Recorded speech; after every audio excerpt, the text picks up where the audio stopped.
Hello friends, आप सभी लोगों को ओझा जी के फ़नी वीडियोस में स्वागत है। ओझा जी के फ़नी वीडियोस को देखने के लिए आप हमें फॉलो, लाइक और सब्सक्राइब करें। धन्यवाद। खूनी कुआं। सीमा गर्मियों की छुट्टियों में अपनी नानी के गांव आई थी। सीमा नानी के घर पहुंचने के बाद अपनी नानी के पैर छूती है और उनसे आशीर्वाद लेती है। तभी उसकी नानी उससे कहती है, इतनी बड़ी हो गई मेरी सीमा, चल जल्दी से हाथ मुंह धो ले, मैं तेरे लिए खाना लगा देती हूँ। भूख लगी होगी ना? हाँ नानी, भूख तो लग रही है मुझे, आपके हाथ के बने हुए पीले दाल और चावल खाने की। कितना टाइम हो गया है मुझे आपके हाथ का बना हुआ दाल चावल खाए हुए। तू तो नौकरी में व्यस्त थी, तो तुझे कहाँ से टाइम मिलेगा अपनी नानी के लिए? और जब इतने टाइम बाद आई है तो ज्यादा टाइम के लिए रुक कर जाएगी तू। हाँ नानी, इस बार पूरे 2 महीने के लिए आई हूँ। सीमा की नानी अंदर जाकर उसके लिए खाना बनाने लगती है। सीमा कमरे में अकेली होती है, तभी उसे किसी औरत के रोने की आवाज सुनाई देती है। वो कभी खिड़की से बाहर झांकती है तो कभी दरवाजे से बाहर झांकती है। उसे समझ में नहीं आ रहा होता है कि आखिर रो कौन रहा है। तभी नानी खाना लेकर आ जाती है। वो अपनी नानी से कहती है, नानी, कोई औरत रो रही है क्या? मैं जब से यहाँ आई हूँ तब से मुझे यहाँ किसी औरत की रोने की आवाज आ रही है। हे भगवान, कहीं ये वही तो नहीं? बोलो ना नानी। अरे कोई नहीं रो रहा, ये तेरे मन का वहम है। और तू ना अब खाना खा ले, ज्यादा यहाँ वहाँ की बातों में ध्यान मत दिया कर।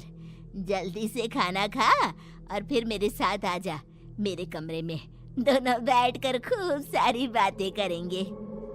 ऐसे ही अगले दिन सीमा अपनी नानी के साथ गांव के बाजार जा रही होती है।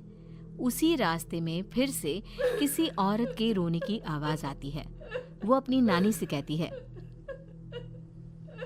अरे नानी, क्या सच में तुम्हें अभी भी किसी औरत की रोने की आवाज नहीं सुनाई दे रही? मुझे किसी औरत की बहुत बुरी तरीके से रोने और चीखने की आवाजें आ रही हैं। मैं बहुत परेशान हूँ नानी, आखिर ये कौन है? मुझे लगता है कि सीमा को शहर भेज देना चाहिए, यहाँ रहना उसके लिए ठीक नहीं। नानी बोलो ना, आप चुप क्यों हो जाते हो? सीमा, तू घर चल, मुझे तुझसे बहुत जरूरी बात करनी है। नानी सीमा को घर ले आती है और सीमा से कहती है, सीमा, कल सुबह तू शहर वापस चली जाएगी। अरे अचानक? आखिर क्या बात है नानी, आप मुझे ऐसे जाने को क्यों कह रही हो?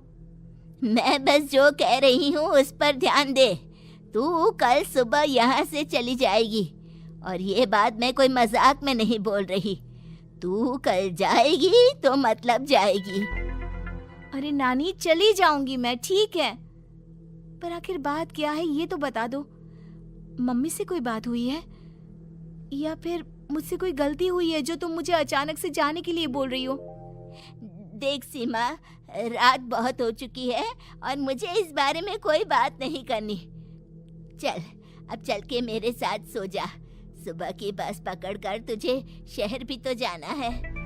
सीमा को अपनी नानी का ऐसा व्यवहार देखकर बहुत ही अजीब लगता है। उसे कुछ समझ में नहीं आ रहा होता है कि आखिर उसकी नानी उसे अचानक से गांव छोड़कर जाने के लिए क्यों कह रही है। ये सारी बातें सोचते सोचते सीमा की आंख लग जाती है और वो अपनी नानी के साथ सो जाती है। ऐसी ही आधी रात को सीमा को फिर से किसी औरत की रोने की आवाज सुनाई देती है।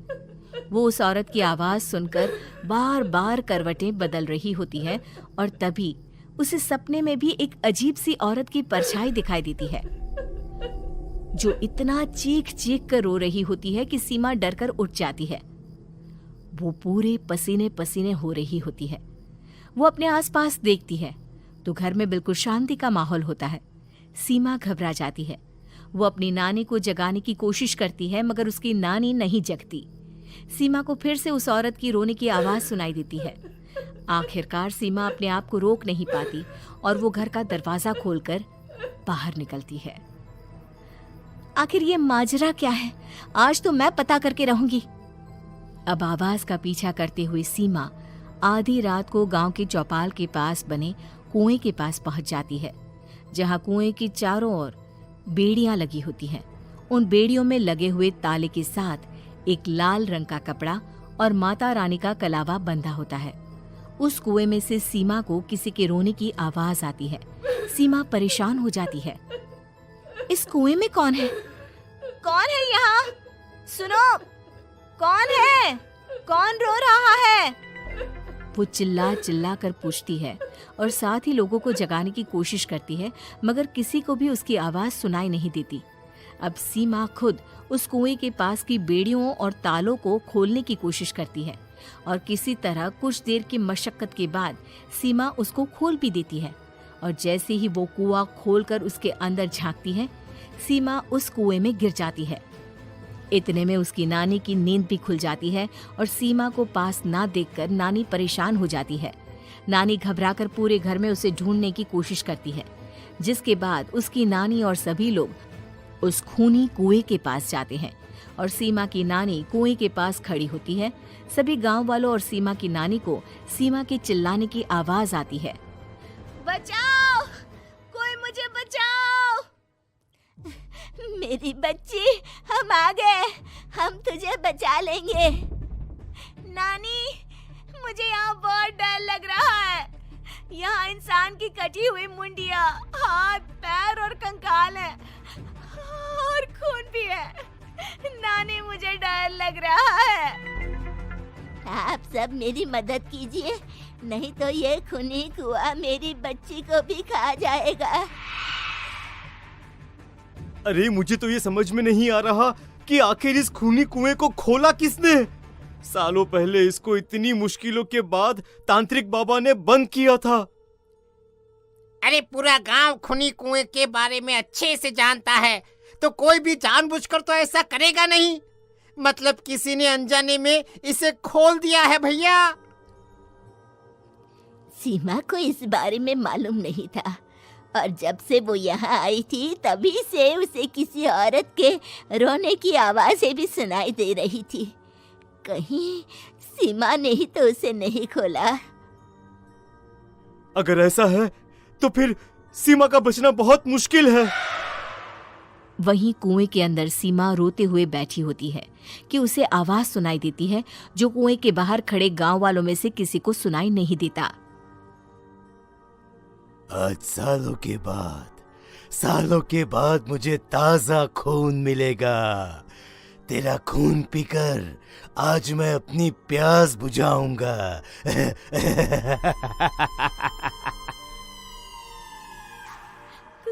कौन है? मत मारो प्लीज, मुझे जाने दो प्लीज। मैंने किसी का क्या बिगाड़ा है? वो तुझे मरने के बाद पता चल ही जाएगा। जितने में गांव वाले और सीमा की नानी कुछ सोच पाते, उतने में उन्हें सीमा के चिल्लाने की आवाज आती है और अगले ही पल सब शांत हो जाता है। क्या हुआ? सीमा, मेरी बेटी।